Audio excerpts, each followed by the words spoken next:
Então, para você não perder nada, conta com o seu like e com a sua inscrição. Então, bora lá. Vou deixar aqui essa matéria, né? Falando sobre o Elvis da Ponte Preta. Lembrando, não é o único nome também que está, não ainda está definido para 2026. O próprio Bruno Lopes também, que foi um nome especulado no Paysandu e no Náutico, é um desses que renovou seu contrato recentemente, mas ainda não está assegurado na Ponte Preta até o fim do seu vínculo, né? 3 jogos nessa última temporada, ajudou bastante a Ponte Preta a conseguir o acesso da Série C do ano passado, onde disputou 28 partidas com 5 gols e mais uma assistência. Tá aqui o mapa dele na Série C, 4 gols e um passe, ponta esquerda, ponta direita, que tem muita facilidade, né, para marcar gols. Já vi jogado a Série B pelo Ituano, pelo Amazonas, mas sem muito destaque. Enfim, 30 anos é um nome que, além do Elvis, né, eu ficarei de olho para a sequência da temporada. Então eu vou deixar essa matéria aqui, ó, do Lucas Rossafa, que trouxe lá no Twitter, tá aqui, ó.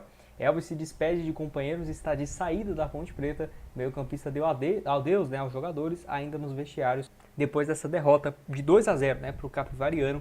E aí, de acordo com o jornalista, ele está perto, né, de dar fim a essa passagem dele pela Ponte Preta. Então tá aqui, ó, o Globo Esporte trouxe sim essa matéria falando que ele possivelmente vai reunir com a diretoria para tentar essa rescisão de contrato que vai até o fim de 2028, né? Então, o encontro não tem data definida, mas nessa segunda ou terça-feira deve haver uma definição.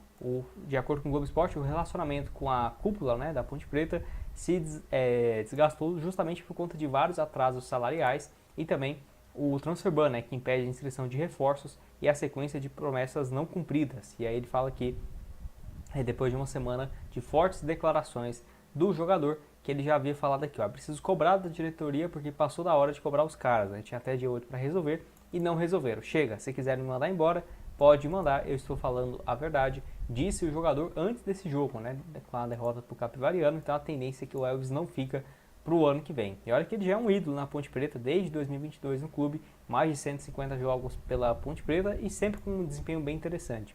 Na Série C mesmo do ano passado, 7 gols e 3 assistências, ele teve alguns problemas físicos, então só jogou a Série C mesmo.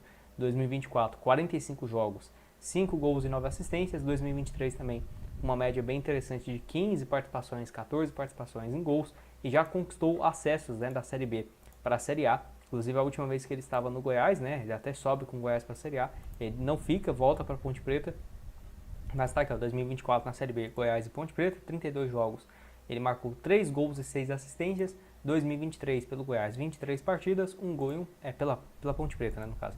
E 2022 também pela Macaca, 3 gols e 1 assistência pelo Goiás. Em 2021, 4 gols e 11 passes na Série B. Em 2020 pelo Cuiabá, 2 gols e 6 assistências, ou seja, subiu com o Goiás em 2021, subiu com o Cuiabá também em 2020 e até quando esteve na Série A em 2023, né, 22 pelo Goiás, ó, 2022, ele marcou 4 gols e 2 assistências em 13 partidas na Série A. Então, longe de ser um jogador ruim, eu acho que é um baita atleta. Inclusive, por essa questão dele estar um pouco acima do peso e tudo mais, acho que pode até ter atrapalhado ele de não ter uma proposta de algum outro clube que vai brigar por títulos ou algo assim, porque eu acho que é um cara bem diferenciado. E é igual eu falei, o Brasiliense aparece como um dos times interessados. Essa matéria aqui é do final da Série C, em novembro, mas já vinha sendo especulado esse nome e inclusive no momento que eu estou gravando esse vídeo é um dos nomes que ele tem sido especulado, ainda sem proposta oficial, até porque nem rescindiu, né, seu contrato com a Ponte Preta. Tem que ver como que vai ficar, porque ele tem até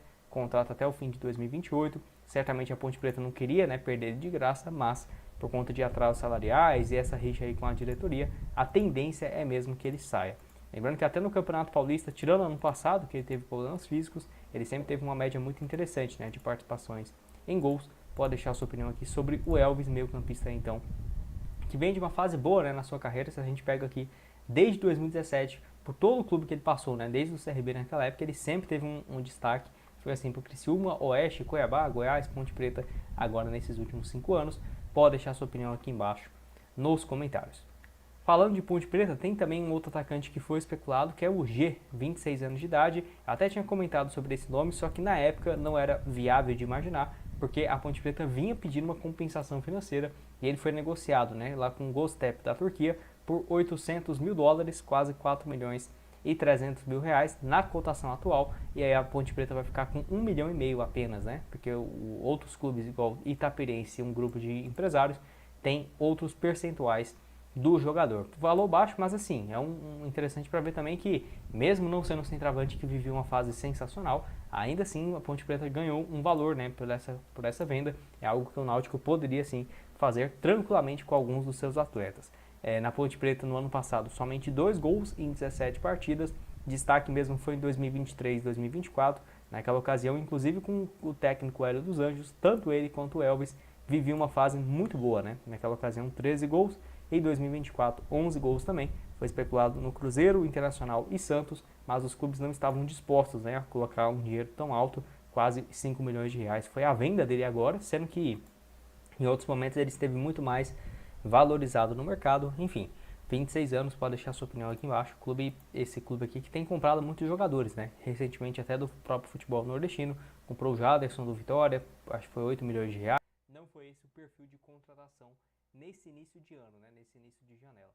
Um deles foi o Diego Coelho, que é um centroavante de 30 anos, que é uruguaio, estava lá no futebol chileno, no Cobresal, nessas últimas 2 temporadas, em média 14 gols, né, por ano que ele vinha fazendo. Centroavante que é canhoto, 1,82 m, tá aqui o mapa de movimentação dele também lá no futebol lá do Chile, né?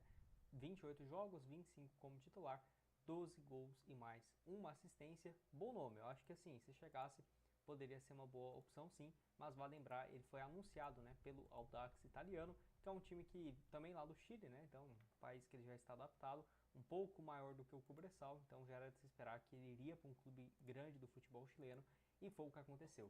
Eu acho que pode ser uma boa, porque aqui no Brasil, é igual eu falo, né, se a gente for contratar jogadores só que já estão aqui, adaptados, e não olhar muito para o mercado de fora, e quando olha só promessa, né, você vai acabar pagando muito mais. Então, o Diego Coelho aqui de 30 anos, acho que poderia sim ter sido uma boa opção, quem sabe para um futuro não tão distante.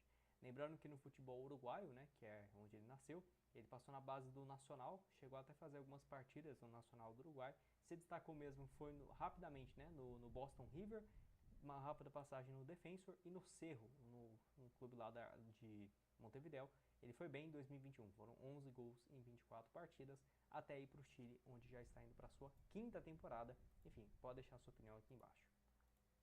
Outro também que foi especulado foi que o volante Sebastián Dias, né, que de acordo aqui com as informações que vinha lá do futebol chileno, o Náutico seria um dos clubes interessados na sua contratação.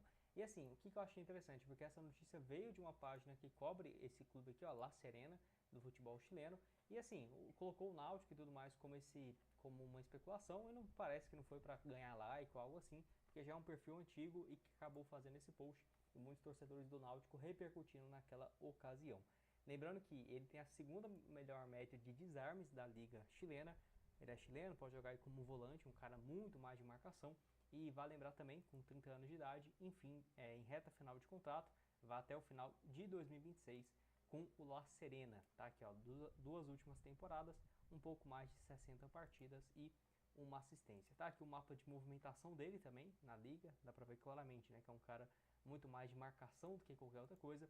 Primeira metade da temporada foi muito boa, né? A reta final aqui dos últimos 6 jogos já não teve uma nota média muito interessante, mas ainda assim, uma assistência, vice-líder de desarmes e interceptações, que é uma média bem interessante de 3,4 por jogo, né? Então parece que essa aqui é a grande característica do volante chileno. 29 anos, já passou por outros clubes também, como por exemplo o próprio Audax italiano, Temuco, que é um clube que ele jogou durante muito tempo, e o Universidade de Concepción está aí no La Serena, tem 2 anos e meio, né, que acabou crescendo um pouco mais de produção jogando por essa equipe, e no Temuco também, né, um clube que ele jogou durante muito tempo. Já ouvi esse símbolo aqui, acho que no FIFA, né, algumas vezes, mas enfim, não são times, por exemplo, que vai sempre para Libertadores ou algo assim. Vai lembrar que ele já disputou a Sul-Americana, foi em 2018 e 2019 pelo Audax italiano, mais recentemente acabou não participando de nenhuma competição internacional. Pode deixar sua opinião aqui sobre o Sebastián Dias e o Diego Coelho. Você acha que poderia ser uma boa? Como que você vê também o Náutico de volta à Série B, tendo uma folha salarial mais alta, podendo, né, talvez ir atrás de alguns jogadores com destaques no futebol sul-americano. O espaço para comentários vai estar embaixo aqui para vocês. Eu vou deixar aqui também essa matéria, só tomar uma água antes, em relação ao Cuesta, né? Zagueiro aqui de 37 anos, de saída do News Old Boys, lá da Argentina, depois de uma temporada. 29 partidas e 2 gols marcados. Lembrando, ele voltou para a Argentina, ficou lesionado, não conseguiu jogar e agora tá aquela bomba, né, querendo voltar pro Brasil. Muito pelo contrário, ele foi titular absoluto, ó, dá pra ver aqui, ó, 90 minutos, nos últimos jogos também do News Old Boys. Agora, se você falar, não, ele tá vivendo uma fase incrível, o time, não, essa que é a questão e possivelmente, né, que impediu dele continuar. Apesar da nota média dele até que ser consistente, né, na Liga Argentina, o time foi muito abaixo, né, do esperado. Para você ter uma noção, das últimas 12 partidas, o News Old Boys só ganhou duas, né? Então, assim, uma competição tranquila que o News Old Boys esperava fazer, com alguns reforços de peso, não foi o que aconteceu. Então, do menos pior, pelo menos ele já vinha jogando com frequência, não sofreu com lesões e conhece muito bem, né, o futebol brasileiro. Lembrando que a passagem sim de 2024 pelo Bahia aí não foi tão interessante, mas é diferente, né, de chegar para jogar uma Série B ou uma Série A do Campeonato Brasileiro. Até porque anteriormente viveu uma fase muito boa no Botafogo, que quase ganhou, né, que é a Libertadores, o Campeonato Brasileiro, depois foi campeão da Libertadores, mas o Cuesta já havia deixado o clube. Ele foi bem pelo Botafogo recentemente. Então, se eu fosse alguns clubes aqui do Brasil, dentre eles o Náutico, né, precisando de um zagueiro canhoto que tenha facilidade para jogar pelo lado esquerdo, eu iria atrás. Até porque as passagens dele no Internacional foi muito isso, né? Ajudou o time a sair da Série B, ficou uma fase muito boa. Lembro que em 2019, 2020, 2021, ele era claramente o melhor zagueiro aqui do futebol brasileiro, pelo lado esquerdo, né? Tinha muita facilidade para sair jogando. Ele só foi muito queimado justamente porque não ganhou títulos, né? Pelo Internacional. No Botafogo também muita gente colocou a culpa dele também, né? Naquela pipocada do clube e tal. E faz sentido, não é?